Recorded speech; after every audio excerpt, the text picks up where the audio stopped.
JPS Techno courses medical coding. SAP FICO, SAP ABAP, SAP Security. For contact. సంక్రాంతికి వస్తున్న సినిమాలో RRRగా అసలు గోదావరి యాసని అచ్చుగుద్దినట్టుగా దింపేశారు. ఆ సినిమా అనగానే మనకి వైడి రాజుగా వెంకటేష్ గారు గుర్తొస్తారు, ఐశ్వర్య రాజేష్, అలాగే మీ మనవడు బుల్రాజు. మీరు ఎంత అద్భుతమైన కామెడీ పండించారు. బుల్రాజును మళ్ళీ కలిసారా? ఒక యాడ్లో కలిసాను. ఒక యాడ్ ఫిలిం చేశాము, దాంట్లో కలిసాడు అబ్బాయి. మామూలుగా ఎలా ఉంటాడు ఇంతకీ మీతోటి? అందరితో బాగానే ఉంటాడు అబ్బాయి. ఆయన చాలా క్లెవర్ అండి, చాలా ఇంటెలిజెంట్ ఆ పిల్లవాడు. నేను ఫస్ట్ రోజు చూడగానే వీడేదో తేడా ఉన్నాను అనుకున్నాను. ఆఫీస్కి వెళ్ళినప్పుడు కనిపించాడు, కొంచెం విభిన్నంగా ఉన్నాడు ఈ అబ్బాయి అని అనుకున్నాను. ఇంకా ఆ తర్వాత సంక్రాంతికి వస్తున్నాం సెట్లో రిలీజ్ అయిన తర్వాత కూడా అక్కడక్కడ కనిపించాడు. ఒకసారి మాత్రం ఒక యాడ్ ఫిల్మ్లో కలిసి చేశాము. ఆ పిల్లవాడు కొంచెం ఇంటెలిజెంట్, క్లెవరే. భీమవరం బుల్లోడు. భీమవరం దగ్గర ఏదో ఊరు, గణపవరం ఏదో ఉన్నది వాళ్ళ ఊరు. 6th క్లాస్ 7th క్లాస్ అబ్బాయి.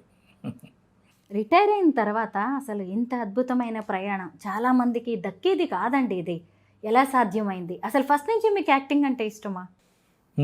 అంటే ఇది నటరాజు కృప మేడం, అమ్మవారి అనుగ్రహం, ఆ సరస్వతి మాత ఆశీర్వాదం, నా తల్లిదండ్రుల దీవెన, నాకు విద్య నేర్పిన గురువులు, వీళ్ళందరి ఆశీర్వాదాలతోనే అన్నీ సమకూరుతాయి. నాకు అవి పుష్కలంగా ఉన్నాయని నాకు అనిపిస్తుంది. ఇప్పుడు అనిపిస్తుంది. రోజులు గడుస్తుంటే, క్యారెక్టర్స్ వస్తుంటే, నేను చేసిన సినిమాలు సక్సెస్ అవుతుంటే, నాకు ఒక పేరు అంటూ వస్తుంటే, మొన్న నేను నాట్స్కి వెళ్ళాను, నార్త్ అమెరికా తెలుగు సొసైటీ వాళ్ళు ఆహ్వానించారు అమెరికాకి. జూలై 4, 5, 6 తారీఖులో మాది సంబరాలు, తెలుగు సంబరాలు జరుపుకుంటున్నాం సార్, చాలామందిని ఇన్వైట్ చేస్తున్నాము, దాంట్లో భాగంగా మీరు కూడా రండి అంటే వెళ్ళాను. అదో మురళీధర్ గౌడు విమానం ఎక్కుతాను ఊహించలేదు నేను. అంతే, మన చేతుల్లో ఏది లేడు. దైవానుగ్రహం అంటే ఏదైనా జరుగుతుంది. నేనేదో చేస్తున్నానని కాదు, దైవం నడిపిస్తోంది, నేను నడుస్తున్నాను అనేటువంటి భావనలో నేనున్నాను. కాబట్టి అంతే పవిత్రంగా ఉంటాను అనుకుంటున్నాను, అంతే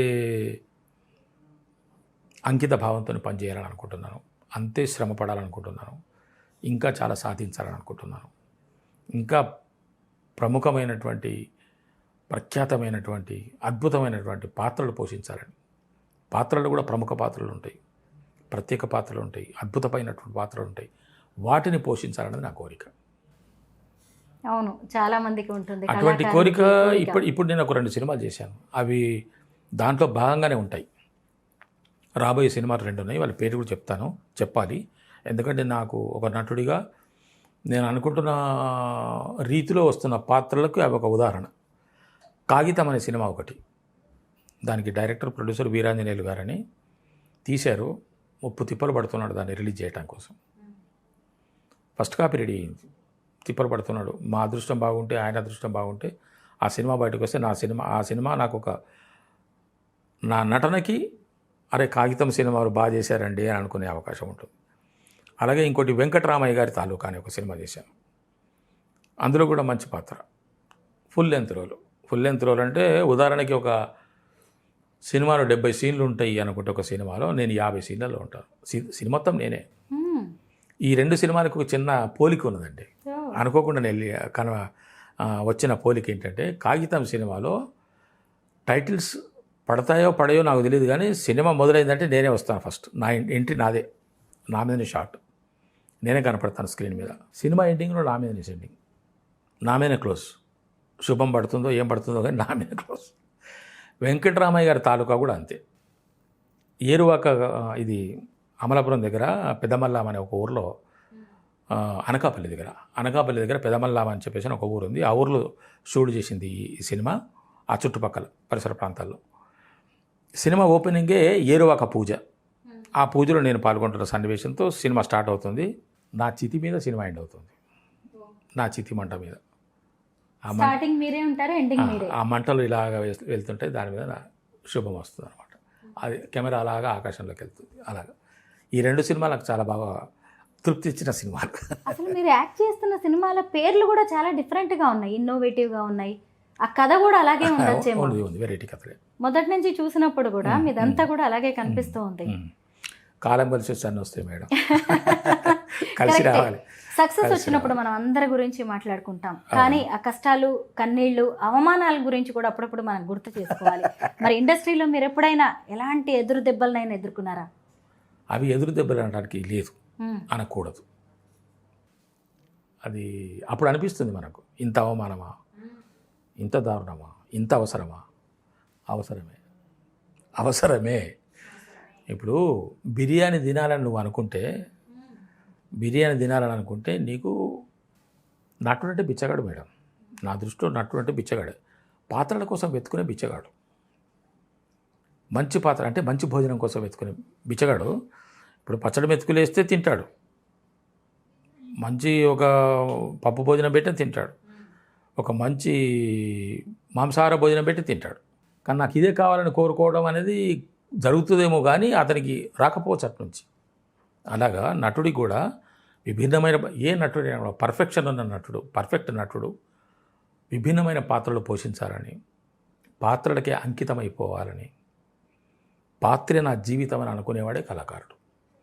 ఆషామాషిగా టైంపాస్ చేయటం వేరు, కానీ నిజమైన కళాకారుడు ఏం కోరుకుంటాడంటే పాత్ర. అందుకే మరి వెనకట వాళ్ళు చేసినవన్నీ వాళ్ళు ఏమి ఆస్తిపాస్తులు సంపాదించలేదు, పాత్ర సంపాదించుకున్నారు, పేరు సంపాదించుకున్నారు.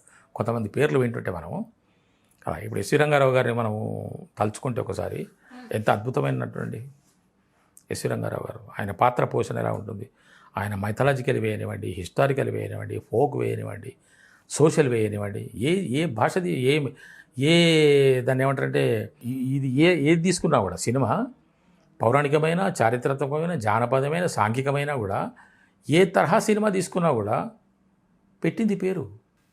అసలు రంగారావు గారు ఈ సినిమాలో బాగా పనిచేయలేదని చెప్పడానికి లేదు. అంత అద్భుతమైన గుమ్మడి గారు, ఇటువంటి పెద్ద పెద్ద వాళ్ళ పేర్లు చెప్పాలి, చాలా వందల మంది ఉన్నారు మేడం అటువంటి వాళ్ళు. అటువంటి బలమైన సంకల్పం ఉండాలి మనకు. నాకు ఆ కోరిక ఉంది. క్వాంటిటీ గురించి నేను చెప్పట్లేదు, ఎన్ని సినిమాలు చేశాము, ఎంత సంపాదించాము, ఏమి ఇస్తున్నారో అన్నది కాదు. ఈ వీటికన్నా ముందు నాకు అది కావాలి, ఒక బలమైన పాత్ర కావాలి అంటే నా కోరిక అది. నేను దాన్ని చేయగలుగుతానా చేయలేదన్నా దర్శకుడు గారి చేతిలో ఉంటుంది. దర్శకుడు గారే, నేను మట్టి ముద్దను, నేనే కాదు ఏ కళాకారుడు నేను మట్టి ముద్దనే. దాంతో నువ్వు గణపతి బొమ్మ చేస్తావా, శివుడి బొమ్మ చేస్తావా, శివలింగం చేస్తావా, రాముని చేస్తావా అనేది ఒక దర్శకుడు గారి చేతిలో ఉంటుంది.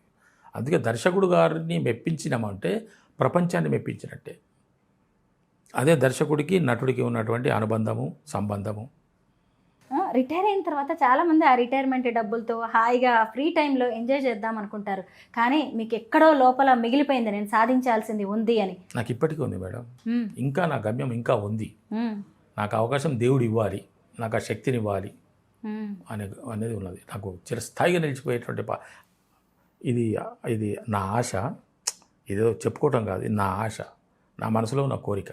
అటువంటి పాత్రలు చేయాలనేటువంటి ఒక కోరిక నాకు చిన్నప్పటి నుంచి ఉన్నది మేడం. అల్లటపక కాదు, సినిమా నటుండి అనేటువంటి ఒక భావన నా మనసులో నేను పుట్టినప్పటి నుంచే ఉన్నది. నటన ఎప్పుడు నేర్చుకున్నారు, నటన ఎక్కడ నేర్చుకున్నారు అనే దానికి మీరు ప్రశ్న వేయలేదు, కానీ ఆ ప్రశ్న మీరు కనుక వేస్తే నా సమాధానం ఏమిటంటే నేను పుట్టుకతోనే నటుండి అనేటువంటి భావన నాలో ఉన్నది అది. అసలు మీ క్యారెక్టర్స్ చూస్తే మాకు అర్థమవుతుంది, అందుకే నేను ఆ ప్రశ్న అడగలేదు. ఎందుకంటే మీరు చాలా న్యాచురల్గా అసలు నటించడం కాదు, జీవిస్తూ ఉంటారు అంతే. ఒకటి చెప్పారా, ఆ క్యారెక్టర్లోకి పరకాయ ప్రవేశం చేస్తూ ఉంటారు. ఇప్పుడు పెద్ద పెద్ద దర్శకుల దగ్గర చేస్తున్నాను మేడం, నోటెడ్ దర్శకుల దగ్గర చేస్తున్నాను. అటువంటిప్పుడు ఆ సందర్భంలో కూడా, ఆ సన్నివేశంలో కూడా సీన్ పేపర్ నాకు ఇస్తే సీన్ పేపర్ చూసుకుని డైలాగులు చెప్పేసేసుకొని అదేమిటో వాళ్ళకి మాడ్యులేషన్ ఏమిటి సార్ అని ఒకసారి అడిగి, ఆ తర్వాత నేను చేస్తుంటే ఓకే సార్ ఇది బాగుంది అని అంటున్నారు. హ్యాపీ అది కాదు సార్, మీరు అది కాదండి, ఈ సిచ్యువేషన్ వేరు, అది కాదా ఇలాగ చెయ్యి అని చెప్పేసి అని అంటలేదు, ఓకే అంటున్నారు. కారణం తెలియదు అంటే వాళ్ళని సాటిస్ఫై చేయగలుగుతానే కదా, వాళ్ళు నా కోసం ఏం కాంప్రమైజ్ అయ్యారు కదా. నేను మీరేం చేస్తే అదే ఓకే అని అనడానికి అనరు కదా. కాబట్టి అలా చేస్తున్నారు కాబట్టి నాకు ఇంకా కాన్ఫిడెన్స్ పెరుగుతున్నది నా లోపల. నాకు చిన్నప్పటి నుంచి అదే మేడం. అందుకే నాకు ఈ గుమ్మడి గారి పేరు, రంగారావు గారి పేరు, నాగయ్య గారి పేరు తీసుకుంటే, నేను చిన్నప్పుడు చూసిన సినిమాల్లో వాళ్ళు వేసిన పాత్రలు నన్ను బాగా బలంగా నా లోపల ముద్రపడిపోయినాయి. అటువంటి క్యారెక్టర్ చేయాలి, అంత పర్ఫార్మెన్స్ చేయాలి. అసలు కొన్ని సినిమాలు చూస్తుంటే అసలు వీళ్ళు నటరాజులా అనిపిస్తుంది. ఎస్వి రంగారావు గారు కానీ, గుమ్మడి గారు కానీ, నాగయ్య గారు కానీ ఎంత అప్పటి రోజుల్లో, ఇంకా ఇప్పుడున్నంత ఈజీ కూడా లేదు అప్పుడు. ఇప్పుడు చాలా టెక్నికల్గా ఎంతో డెవలప్మెంట్ జరిగి మనకు కొన్ని ఇప్పుడు డబ్బింగ్ చెప్పాలనుకుంటే మనం ఎక్కడ కూర్చొని డబ్బింగ్ చెప్పుకున్నా కూడా దాన్ని సింక్ చేస్తున్నారు. కానీ అప్పట్లో కాదు కదా మేడం. నేను విన్నది ఏమిటంటే ఒక సీన్లో నలుగురు ఉన్నారంటే నలుగురు కలిసి ఒకటేసారి డబ్బింగ్ చెప్పటం ఎంత కష్టం అది కదా. అట్లా బలమైనటువంటి పాత్రలు వేయాలనేటువంటి కోరిక ఉన్నది. మురళి గారు, ఈ ఇంటర్వ్యూ మొదలైనప్పటి నుంచి నేను చూస్తూ ఉన్నా, నాకు అలాంటి క్యారెక్టర్ చేయాలని ఉంది, ఈ క్యారెక్టర్ చేయాలని ఉంది, జనం గుర్తుపెట్టుకునే క్యారెక్టర్ చేయాలని ఉంది అంటున్నారే తప్ప ఆ స్టార్ హీరో సినిమాలో నటించాలి, ఈ స్టార్ హీరో సినిమాలో కనిపించాలి అనేది మాత్రం నాకు కనిపించలే. ఎంతకీ మీరు పాత్రని ప్రేమిస్తున్నారు, సినిమాని ప్రేమిస్తున్నారు. నిజంగా పెద్ద హీరోల సినిమాల్లో నటించాలని లేదా? ఎందుకున్నది మేడం, ఉంటుంది. కానీ అవకాశాలు రావాలి కదా. అవకాశాలు అది చెప్పిన కదా మేడం, పాత్ర వేయాలి అంటే దానికి మనకు అది మనకు ప్రాప్తం ఉంటేనే ఆ పాత్ర వస్తుంది. చిరంజీవి గారి సినిమాలో, అంటే మీరు అన్నారు కాబట్టి చెప్తున్నాను, చిరంజీవి గారి సినిమాలో 2 సార్లు నాకు అవకాశం వచ్చింది. 2 సార్లు అవకాశం వస్తే ఆ 2 సినిమాల కోసం నేను ఇంకొక 4 సినిమాలు పోగొట్టుకున్నాను. అయ్యో, ఇది అవసరమైతే ఉంచండి, లేకుంటే కట్ చేయండి. మీరు అడిగారు కాబట్టి చెప్తున్నాను. మరి చిరంజీవి గారిని ఉటంకించారు ఎందుకు అంటే దానికి నా దగ్గర జవాబు ఉండదు. కానీ వాస్తవం, దానికి వివరణ కూడా ఇచ్చుకున్నాను నేను. దానికి వేరే రకాలు చెప్పారు. ఈ సందర్భంగా ఇంకో విషయం కూడా చెప్తున్నా, ఇది మీరు బాగా జ్ఞాపకం చేశారు. దానికోసం కాకపోయినా దీనికోసం అని చెప్పాలి. నేను అవైలబుల్ లేను అని చెప్పేసి అని వెళ్ళిపోయిన సందర్భాలు అవి. కానీ ఆయన కోసమే, ఆ సినిమా కోసమే నేను 3 సార్లు 3 షెడ్యూళ్ళు నాకు 3 సార్లు డేట్లు ఇస్తే 3 సార్లు ఆ డేట్లను సరిపెట్టుకొని వేరే సినిమాలు వదిలేసుకున్నా.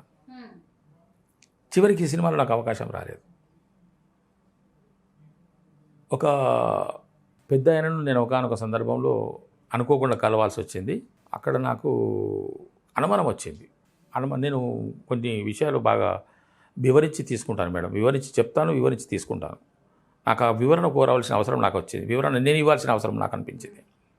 ఎందుకు జరిగింది సార్ ఇలా అని అడిగాను. మీరు ఎక్కడ దొరుకుతారండి, మీరు చాలా బిజీ కదా అన్నారు.